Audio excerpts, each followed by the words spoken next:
There are a lot of people who were at this rally, and we are efforting to give you the latest information and the best information that we can to update this breaking story, something that no one wants to see as far as a president or former president.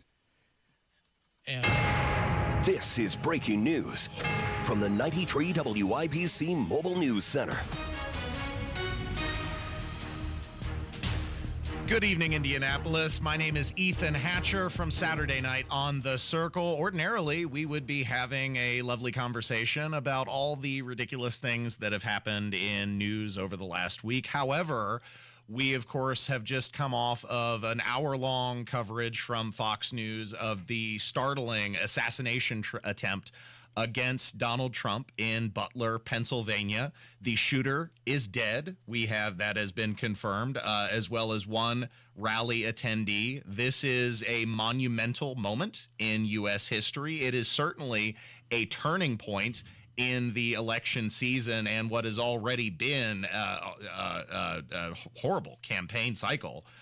Sitting in the news center with me right now, of course, is news director John Herrick. You have been having quite a number of conversations with people around Indianapolis, lawmakers, the lieutenant governor, or the lieutenant governor nominee, I should say, for the Republican office. Tell us just some of the things that you've been hearing, John. Well, it's been from all over the place. President Biden now just tweeting that he's heard about it, and he's saying that violence isn't the answer, and he applauds the Secret Service. But pretty much everybody from Indiana's delegation, from whether it's been Andre Carson, whether it's been Jim Banks or Victoria Spartz, it's just, the political violence never is the answer, and that they're glad to hear that former President Trump is doing well. And also, amidst all of this, Ethan, the Democrat convention in Indiana is going on today as well. And Destiny Wells just won the Democratic nomination for Attorney General. So that's going on. You're going to hear some audio here in a little bit about how they are reacting to it, because this all happened when that convention was going on, and it still is going on. As a matter of fact, I think it's wrapping up. But we'll get an update from Donnie Burgess a little bit later on in that. And you mentioned, Ethan, I did have a conversation with Lieutenant Governor candidate on the Republican side, Micah Beckwith. Here was our conversation with him just moments ago. Well, as many of you have heard by now, there was an incident involving President Trump at a rally this afternoon in Pennsylvania. And looked like he had an attempt on his life. And, of course, Hoosier lawmakers and people from all over Indiana reacting to the news, one of which is Republican candidate for lieutenant governor Micah Beckwith, who is campaigning alongside Mike Braun. And Micah, when you first heard about the incident, when Trump was on the stage and he goes down like that, what was your reaction? Well, we're down in Kentucky at my father-in-law's house just for the evening, spending time with family, and my phone started blowing up, and we were enjoying time with family. We turned on the news, and sure enough, we saw what was happening. And I think my instant reaction is, first of all, we got to pray for the president. Is the president okay? Ultimately, that's where my mind went to. But then to see the iconic, just the fist pump as he's going out, I mean, just reminded me of maybe something about like what Teddy Roosevelt, after he got shot, he got back up and he said it's going to take more than that to take down a bull moose, or Ronald Reagan giving a fist pump. I mean, leaders know how to lead, and they want to give comfort to the nation. And I think President Trump did just that. And it shows me that even in the moment of, someone doing that to him, he said, I've got to make sure that the people know where we're going. And I think that's why I think myself and many others, millions of others around the country, are probably going to feel more endeared to him after this. And I posted right after, I said, this is why we're fighting, exactly why we are MAGA, and we're standing with the president. And it looks like he's okay, and obviously the details are going to keep coming out, but we need to keep praying for him and praying for our nation. What do you think this says, just kind of overall, about the political dialogue and landscape of our country right now? Well, it's certainly polarized and it's divided, but, I study American history, and, let's not forget, I mean, Abraham Lincoln, one of the greatest presidents of our history, was assassinated. JFK was shot. Ronald Reagan was shot. Teddy Roosevelt was shot. I mean, we've seen this. Alexander Hamilton was killed in the duel by Aaron Burr.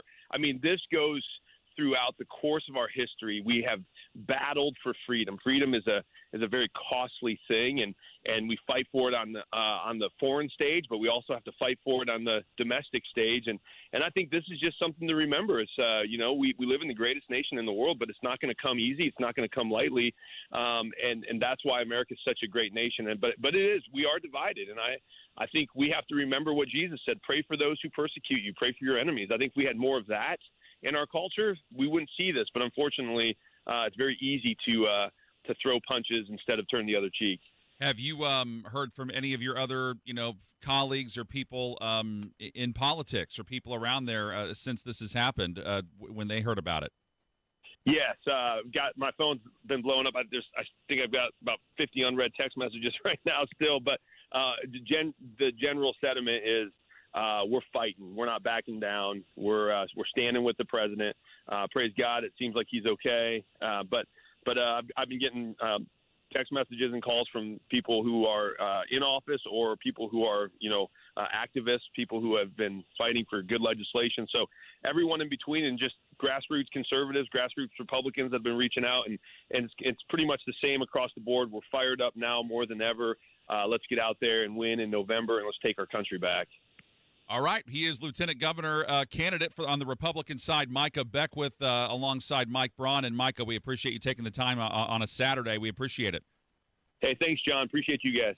This is Saturday Night on the Circle on 93 WIBC, sitting in studio with news director John Herrick. You just heard a conversation between him and Micah Beckwith about the startling assassination attempt against Donald Trump, who now has the dubious distinction of being the second Republican presidential nominee in only 40-ish years to survive an assassination attempt, which puts him in rare air. But fortunately, the president is okay. This has been a shocking turn of events. And John, there was a question I wanted to ask you. I've only seen rumors on Twitter. This is unconfirmed as far as I know, but speaking of reactions that Democrats have had, I heard tale that after the announcement was made, Donald Trump had been assaulted in some way, that at least one Democrat delegate, possibly a small faction, cheered at the news. Yes. Is this true? Has this been confirmed? Have you heard of this? Or Well, Donnie Burgess, one of our esteemed reporters, who's on our staff. He is actually at the Democrat convention, and he said that he would guesstimate that about a handful of them did. He heard some of them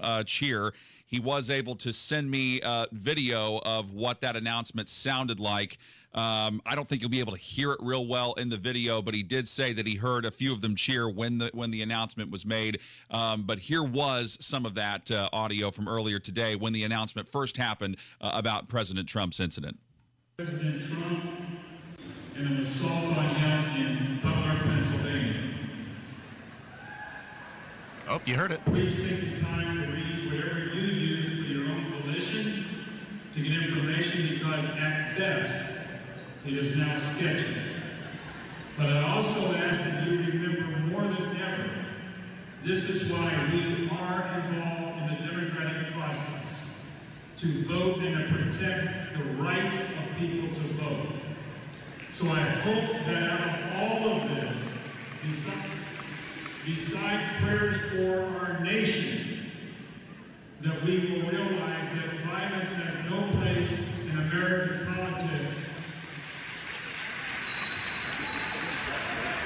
and that those who advocate such might want to take a more reflective look starting today.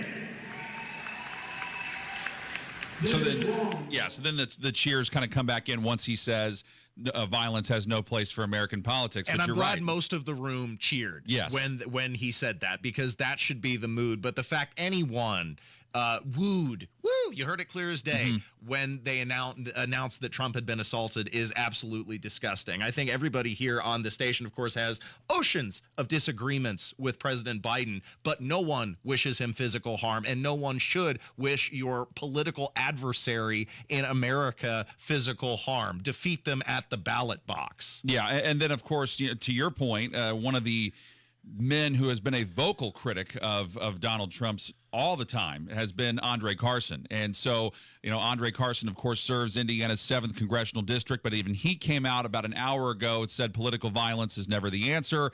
I'm glad to hear former President Trump appears to be doing well. We cannot let this incite violence on any side. And he's thankful for law enforcement's quick response and praying for everyone impacted. So that does not certainly reflect all Democrats, the people who cheered at the very beginning of that, but most of them have come out and said that this is not something that we want to be seeing in America. And you hope that this is the end of that of this event. I'm sure former President Trump might speak later tonight. But as far as the initial incident goes, it looks like he's okay. The shooter's dead. Secret Service seemed to be on top of it, and that's where we stand right now. Have you heard any reports from the Secret Service, or have you spoken to anyone that might explain how the shooter was able to penetrate their layers of security? And they have checkpoints and gates and means that you're supposed to pass through. And then this guy, I saw pictures of him on Twitter where he was shot on a roof of some kind, an elevated position. There weren't many buildings around. Why did they not position Secret Servicemen on top of the roofs? Like, this seems like basic security functions for a presidential rally. Yeah, it's very weird. I'm not entirely sure what that's about, but it didn't seem like everything that I'm hearing or seeing and reading as it's coming in is that the shooter was far away. And so it doesn't seem there was like in video that I saw, it seemed like there was at least a field of distance between him, on the vantage point of this building, and then separated by Donald Trump, who was in the rally. That's possibly why when the shots rang out for the video, you didn't see immediately everybody like jerk to a particular direction. Yes, because it echoed through the area. Yeah, so it's very strange how all this happened. They got him, John, on the first shot. I don't know if you saw that. Yes, I did see that. It was that close. Pow! And then Donald Trump goes for his ear, and he grabs his ear, and then down, and all hell breaks loose from there. It was that close. Yeah, he and again, the witnesses that are there or that were a part of this have even said he's lucky to be alive. And another rally goer was also shot and killed too. So I mean, we got to remember that it wasn't just President Trump, former President Trump, that is, who was involved in this. It was another rally goer who was also shot and killed, and another victim who's injured. So this isn't something that I think people thought would be happening or be talking about in July, but yet here we are. And is this our October surprise? Right. If we did, we got it 3 months early. So and who knows if that is the only shooter. I mean, there could be others. There could be more things coming up, and that's what the Secret Service is going to have to sort out. But yes, we, as you probably heard on our WIBC news specials, many of them that we've done in the past, we've definitely talked to former FBI agents and former Secret Service agents, and clearly, current Secret Service agents, they don't really like to talk to us very often. Just ask Matt Bear when he's talking about traffic when a vice presidential motorcade or a presidential motorcade comes through Indianapolis. But we'll see if we can get a hold of someone who worked in the Secret Service in the past and is now retired that can shed some light on protocol and how does this happen and what do they do in situations like this. Now, I recall in the Summer of Love 2020 riots, because relatively few people died, Democrats called it mostly peaceful protests. I wonder if because President Trump survived, if they'll say this was a mostly peaceful assassination attempt. Well, that doesn't seem to happen so far. At least so far, they're talking about political violence not being the answer, and I don't think that I think they're more or less upset about the way things have gone and what this is saying, like to Micah's point earlier about how divided we are as a country right now. I think he is right that this is a turning point in the campaign, and this is certainly, if people were not united behind the Trump candidacy before this point, I think he's locked everybody on the right side of the political aisle, and possibly quite a few independents too, just with this. Yeah, that seems to be the case, especially with his Republican allies, at least in Indiana's delegation. Jim Banks was one of the first people to tweet out the photo of, it's iconic, of him with his fist in the air, the American flag over him, and blood on his face, and it's the bright blue sky in the background. Like this is going to be one of those newsworthy photos, like the Kent State shootings, or the immolation in Vietnam. Like so many newsworthy moments. It's going to be passed around, and it's going to be remembered. This is incredible. One thing before we get going here, I also want to play for you a conversation that our Donnie Burgess had at the Democrat convention in Indiana with the mayor of Terre Haute, Brandon Sackman. He had a short conversation with him a few minutes ago. Brandon Sackman, Brandln Sakbun. All right, whatever's going through your mind right now about the Trump incident.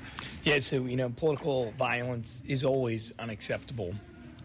We fought against this in other nations back when I was in the military, and this concept that bullets, not the ballot, decides elections.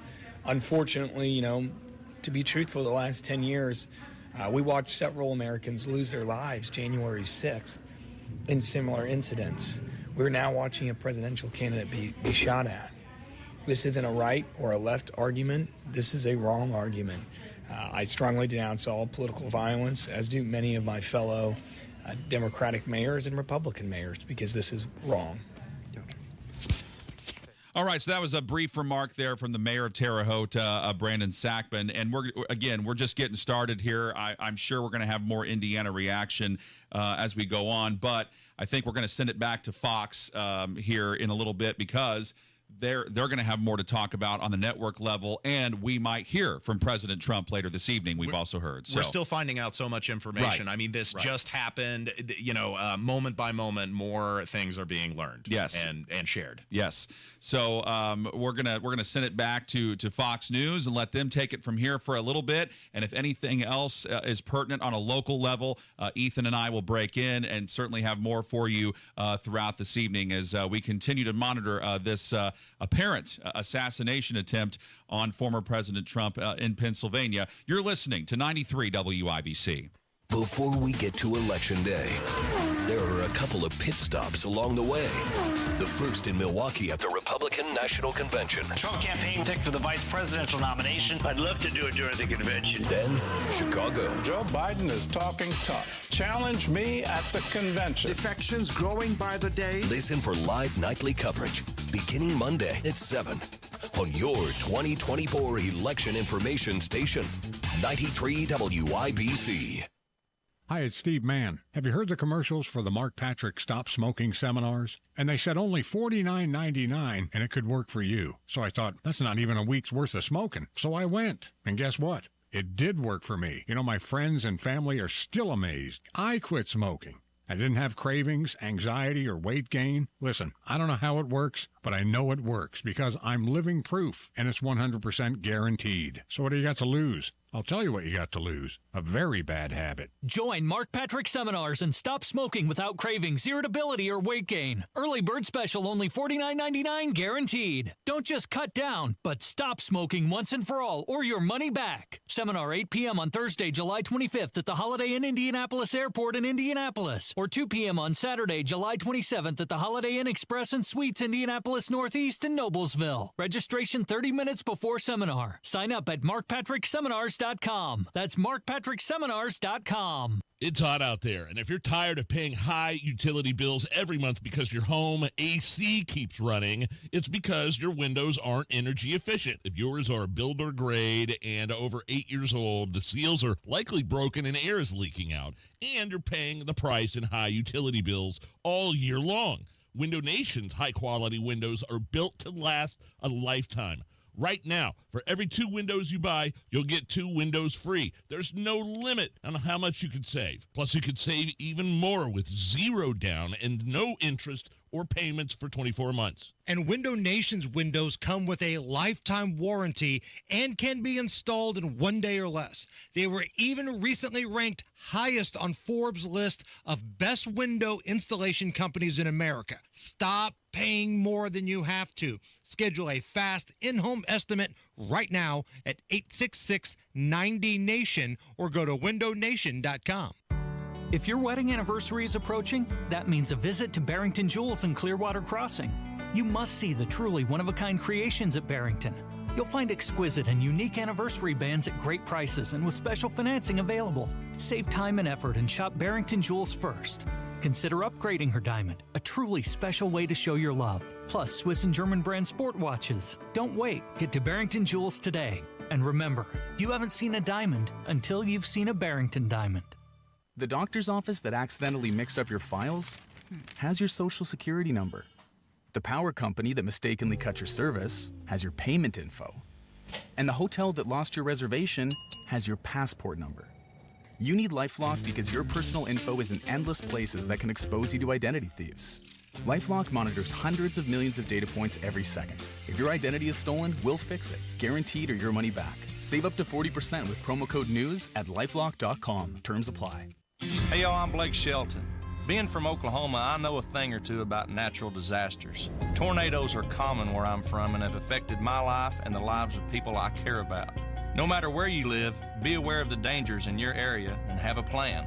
You can create an emergency kit, come up with an evacuation plan, and know where to seek shelter. You never know when a disaster may hit. These simple steps can help save a life. This message is brought to you by the U.S. Air Force. Imagine the possibilities of getting the backyard of your dreams. Expand your living space with an Indie Decorative Concrete patio. Indie Decorative Concrete, the patio experts. Big enough to service, small enough to care. The Indianapolis Public Library.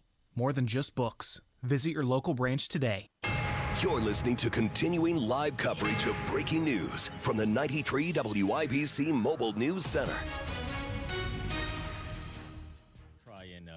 Call him a little bit later, and that would be something that we would get confirmation from either through sort of a statement from the White House or potentially the president coming back out and talking to reporters more. He was asked that you couldn't really hear the question so well in that coverage there, but he was asked if he thought that this was an attempted assassination. That's when you heard the president say, I have an opinion, but let's wait for the facts. Again, not wanting to certainly get sort of ahead of what law enforcement is able to confirm at this point, but clearly this is a troubling moment in American politics, and I think in those moments it's important for presidents to come forward and talk about it. You saw the president do that. We will find out, I suppose, later this evening if he's able to sort of touch base there with former President Trump. Fox News Radio's Jared Halpern there. I want to head back to Jessica Rosenthal. We understand that the Secret Service is now at least saying a little something about the events of the day. What are you hearing from your end, Jessica? Okay, so just going to be real cautious here Sure. about what this says, right? And just inform everybody that this is still unfolding. According to Alexis McAdams, who our Fox News reporter who was on the ground there at the time, witnessed the event, is reporting that per a Secret Service source, there was a man on the roof of the AG building. That man was shot by a Secret Service sniper. I don't know exactly what the AG building is, Gernal, so we're going to have to look into, I guess, some of the surrounding infrastructure and buildings and exactly where this rally was. It's clearly outside, but there are buildings surrounding it. Some of the witnesses who are on scene have also said that there was fencing very close to where people were able to stand, and so that there was some confusion at some point as to whether or not something had been thrown over that fencing. So people were milling about very close to fencing. And you can see, if you see any pictures, you're on social media, you see the television, there are some surrounding buildings adjacent to where this rally was held in Butler, Pennsylvania. So we'll have to see what if this pans out, right? But this is Alexis McAdams, one of our own excellent reporters, telling us that this is per a Secret Service source, that an individual on the roof of a building was shot by a Secret Service sniper. That's Fox News Radio's Jessica Rosenthal. AG building could be an agricultural building, short for that. Yeah. We don't know, but again, we will hear more information as that comes out. Of course, our friends with the Fox News Channel were on the ground covering this rally in Butler, Pennsylvania, and they talked to a witness who was there at the time. Let's let you hear what that witness told our reporters from the scene of this incident. Let's hear what that person had to say. And didn't see anything. When I looked back towards the president, the Secret Service was actively tackling him to the ground. And at that point, I began to hear some other sounds, and I said, okay, this is gunfire. And I think then I did duck down. I didn't dive on the ground, but I did duck down, and then it seemed like it stopped. And then I got up and was just trying to pay attention to what had happened to the president. When he came back up before he gave that fist pump and then was taken off the stage, it looked like he possibly had some blood, as you mentioned too before, right on his ear. I mean, what did you exactly see, and how much blood did you see? Not a lot. I mean, kind of like where maybe you cut your head. And it did not seem to be coming from his ear. It seemed to be coming from above his ear. But it could have been he could have been tackled in such a way that he cut himself. It could be Secret Service agents' blood on their hands that got transferred to him. I didn't know what it was, but it didn't appear to be overly serious when taken in combination with his defiant attitude and his fist pump. Yeah, I think he wanted to let us know he was all right. And that was a witness on the ground in Butler, Pennsylvania. And the Secret Service is not gentle when it comes to a situation like this. And the thing that sticks out in my mind are the old vintage videos that I have seen of the Reagan assassination attempt, when they hustled him and basically tackled him into a limousine to get him to a hospital at that point. The Secret Service never gentle. This is a very serious situation where they have to protect the person they are charged with protecting. So that is what that witness said could be valid. Could have been an injury from them trying to protect the president and trying to act quickly in doing so. Morgan Ortega, I want to bring you back into the conversation if you're still with me. Yes. Now that we are hearing that this is being investigated as an assassination attempt, the AP is now reporting that. Your thoughts on just hearing the words assassination attempt? What strikes you?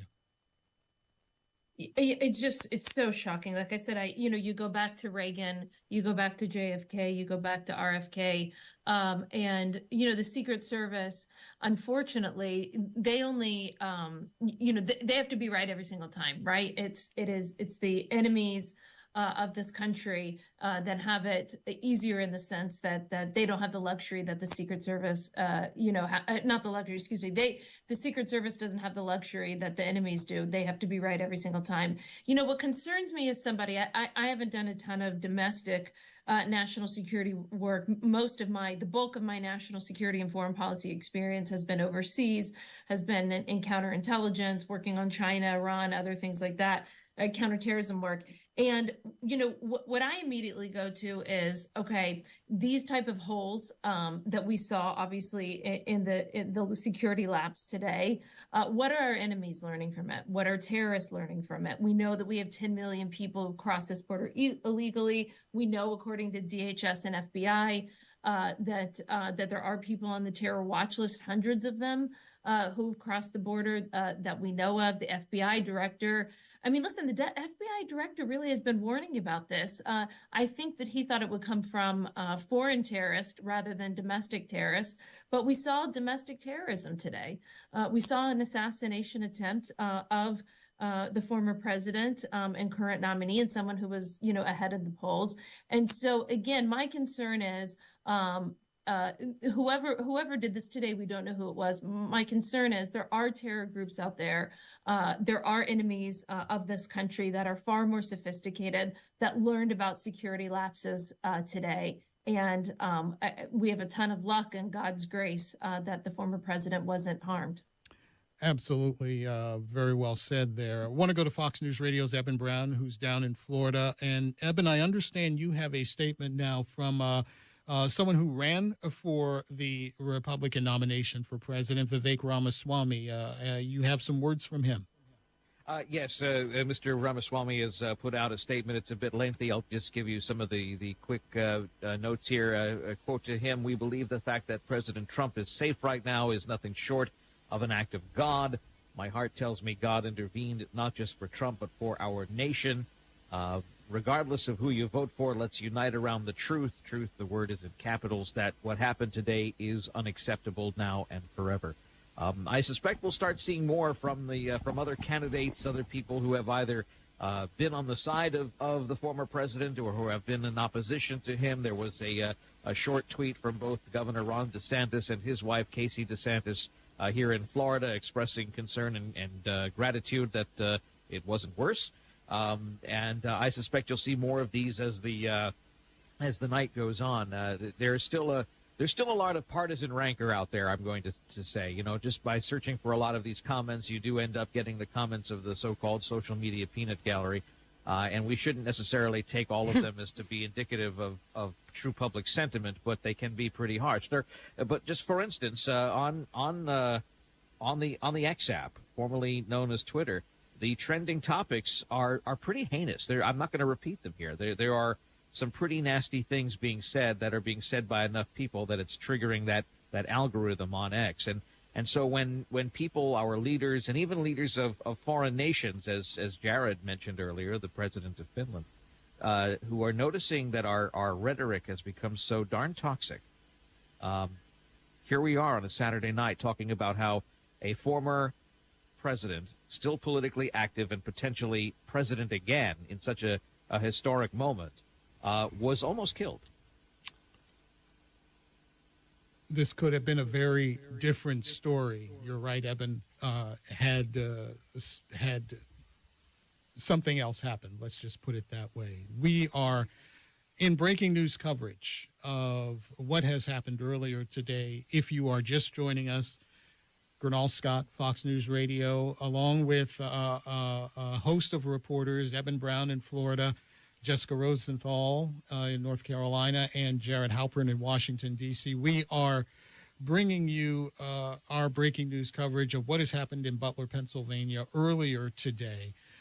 The former president at a rally there speaking to a very large crowd of supporters just 2 days out from the start of the Republican National Convention, and with many people wanting to know what his plans are, who's going to be his next vice president, and with other factors coming into that, and all of a sudden what appears to be shots ringing out from the crowd, the former president ducking behind a podium, Secret Service rushing to his side and ushering him off the stage at that rally. The gunman, we understand, is dead. A rally goer was killed in this incident. Others were hurt. Others were hurt in this incident, and we, again, are awaiting more information. We did hear from the President of the United States saying that there is no place in our politics for this kind of rancor, and he is making the effort to reach out to his opponent at this point, the former President of the United States, to hear from him and to make sure he is okay. We have more reaction from the ground in Butler, Pennsylvania. Here is another witness to the event talking about what they saw at this rally today. Here's what they had to say. When you heard those pops, did they sound like they were coming from in the crowd, outside of the crowd, outside of that fence near the retention pond? It literally sounded like it was 20 feet behind us, right outside the fence, right there. I mean, it was literally 10 feet behind us. The guys that were our guys were 15 feet behind us. We literally watched them shoot back. I mean, they were right there. How many shots did it look like the law enforcement fired at a possible shooter? 2 to 4. I mean, there was at least two different sets of shots. You could hear 2 different guns. There was 4 shots from at least one and 2 shots from another gun. You could tell there was 2 different guns that I could hear. I don't know which was which. That is a witness from the ground there in Butler, Pennsylvania. Fox News Radio's Jared Halpern joins us once again. I understand you have a bit more insight into sort of what you are hearing about maybe where this shooter was. We heard Jessica mention it earlier, but I think we may have a little bit more. Jared, what do you have? Well, and sort of off what we just heard from that witness, that would track with the reporting if you heard kind of 2 sets of gunfire as we are getting reporting from sources that this shooter was killed by the counter-assault team. That would certainly suggest a second flurry of gunfire. It's notable, though, that as Jessica was reporting what she was getting from Alexis McAdams from her Secret Service source, that it would appear that perhaps the gunman in this case, the shooter in this case, was in a building nearby. That would be outside of that Secret Service perimeter. So as we were talking so much, Gernal, about the type of protocols that are in place to attend a rally, either for President Biden or former President Trump, how robust that screening is, and how unthinkable it is that a firearm could get through there. That may not have been what occurred here. Obviously, that's why we wait for this information. This could potentially be some sort of building, a platform, a rooftop that was outside that secured area. That being said, generally the Secret Service is aware of those types of sightlines, and they can make accommodations, but it would certainly indicate that it's possible here, as we're getting these reports, that this shooter, who we have learned has died from Secret Service returning fire, was not physically inside the rally space itself, therefore would not have been screened by the Secret Service in the way that rally attendees would have been screened. Fox News Radio's Jared Halpern with more information on the logistics of what we are hearing about the shooter and perhaps a second flurry of bullets possibly.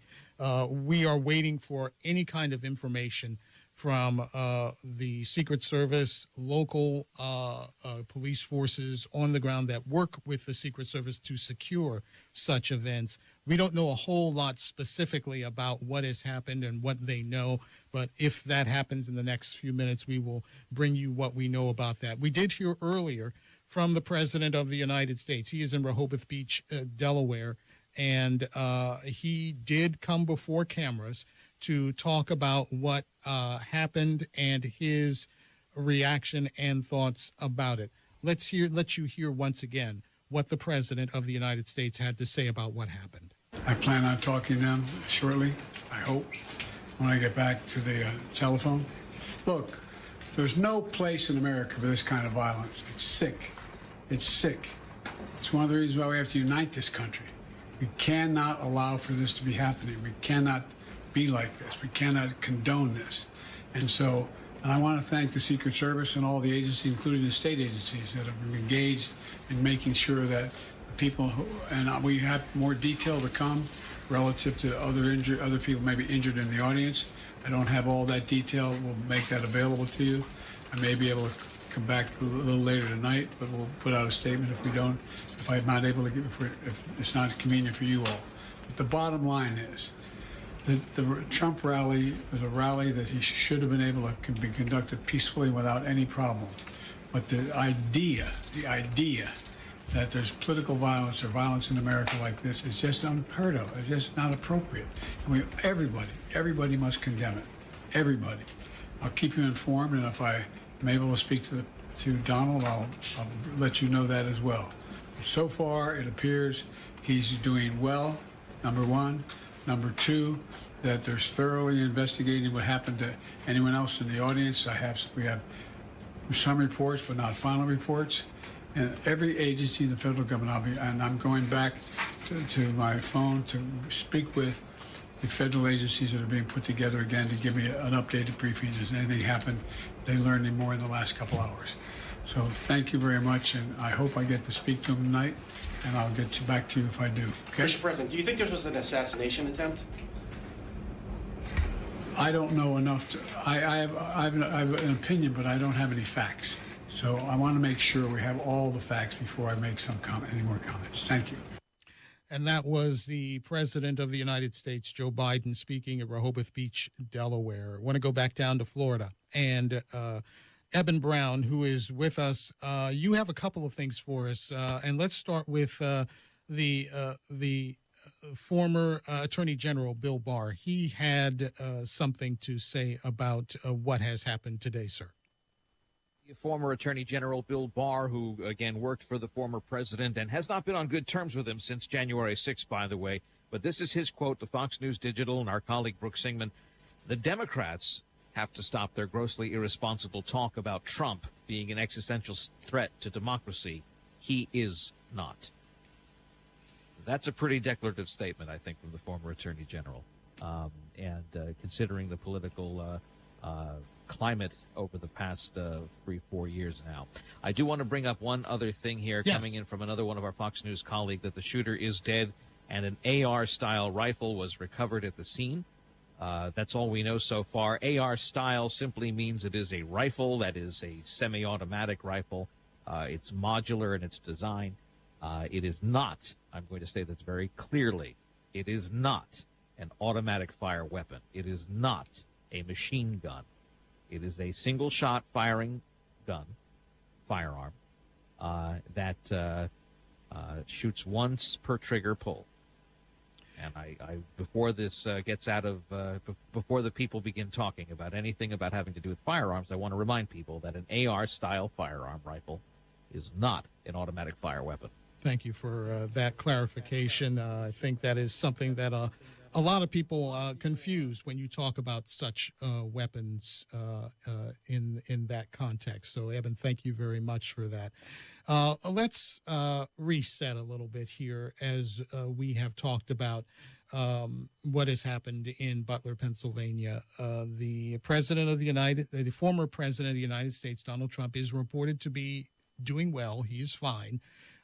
There was blood on his face, on the side of his face, but we do understand he is doing well.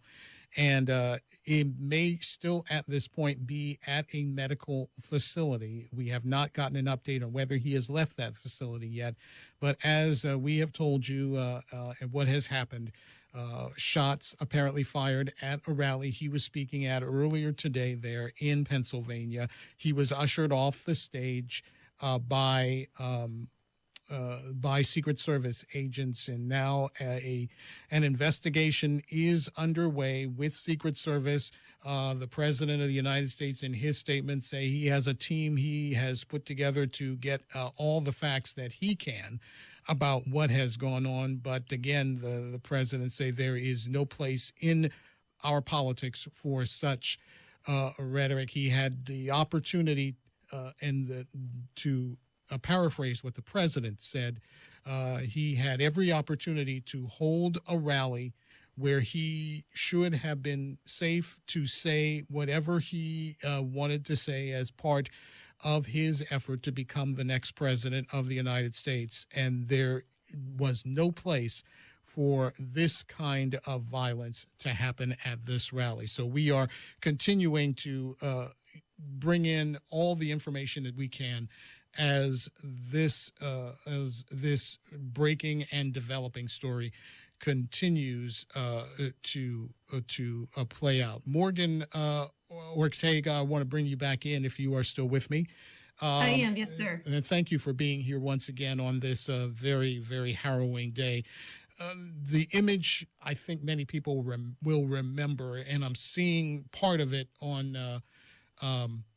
the Fox News channel as I have a monitor in here where I am, is the president being ushered off stage and his fist in the air. You talked about it briefly earlier. This is the kind of person that you've worked with, and that is not a gesture that is unusual for the former president of the United States, a defiant posture, shall we call it? Absolutely. I mean, I think I just saw that General Keith Kellogg, who was the national security advisor to Vice President Pence in the Trump administration, he tweeted and said something along the lines, I'm paraphrasing, but that he had been shot at. Obviously, he's referring to war. And when that happens, it reveals your character. And I think, you could love or hate Donald Trump, but I think there's one thing that many people could agree on is that he certainly is not backing down from a fight. He has not in his political career at all, and will continue to do so. I would be surprised if we don't hear from him tonight. I know the campaign is working on it right now. I think we probably will hear directly from the former president, and I'm sure, listen, he has children and grandchildren. He has a very big family. He has a wife, and I'm sure that everybody's concerned. And knowing the president, by the way, let me just tell you a story to tell you who Donald Trump is outside of the person that you've all heard about on television for most of our lives, but especially for the past 8 years since he's been in politics. In January of 2020, right after, I think it was either right before or right after we took out Qasem Soleimani. It was right before, because I knew about the operation. Secretary Pompeo told me what was going on, and we were sort of waiting to see if it would happen. this is going to sound really silly, but my dog died, and I love animals. I loved my dog. My dog was 15, and I was really, really heartbroken. And it was a Sunday afternoon, and I got a call, and the way it was configured, I was like, oh, this is either Secretary Pompeo or somebody from the White House. So I answered it, and it was Donald Trump, the sitting president. And I thought he wanted to talk to me about Iran, our troops, it could be a million things, right? It was the State Department spokesperson. So I assumed that was the call was about, but instead he said, Morgan, I heard that your dog died and that you've been incredibly sad about it. And for 5 minutes, we talked about nothing else but my dog and how people love their dogs and how they felt like family. And we never talked about work. He just called me to console me, to talk about my dog. Why do I tell that story? Knowing Donald Trump, I know that he is concerned for the people attending the rallies. I believe the AP has reported a fatality. I know there's other injuries. So knowing Donald Trump, he's also probably incredibly concerned about the innocent people at his rally that may be affected. And I'm sure before he speaks, that's going to be at the top of his mind. Morgan, thank you very much. And thank you for telling that story. We really appreciate that insight into the former president of the United States. I want to go now to Fox News Radio's Jessica Rosenthal. Jessica, you have something for us?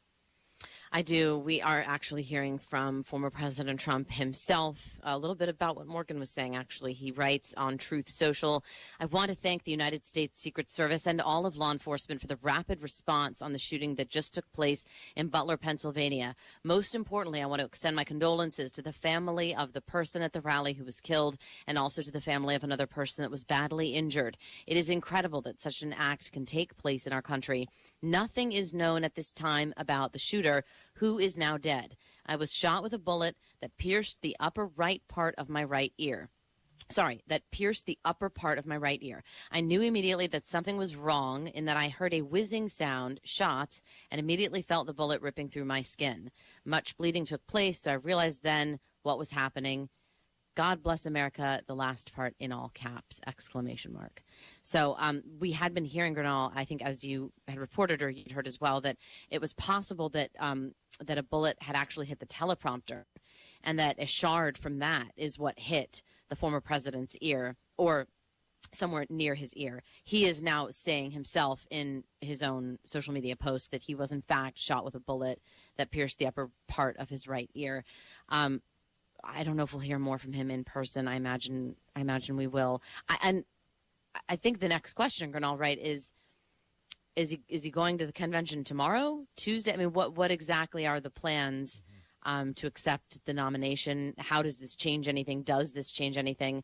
We heard from also Don Jr., who had done a phone interview with somebody, another reporter, who'd said that his dad was in good spirits. So we'll see if everything is sort of staying on track despite this. And I think we've heard from people who've worked with him now, including Morgan Ortagus, that this is a person who's a fighter. So we'll see how quickly we see him in person. And I want to jump back to Morgan Ortagus. And we discussed this earlier with our White House correspondent, Jared Halpern. You're going to the convention. Do you expect the convention in light of what we've just seen? I know there are various themes for the convention.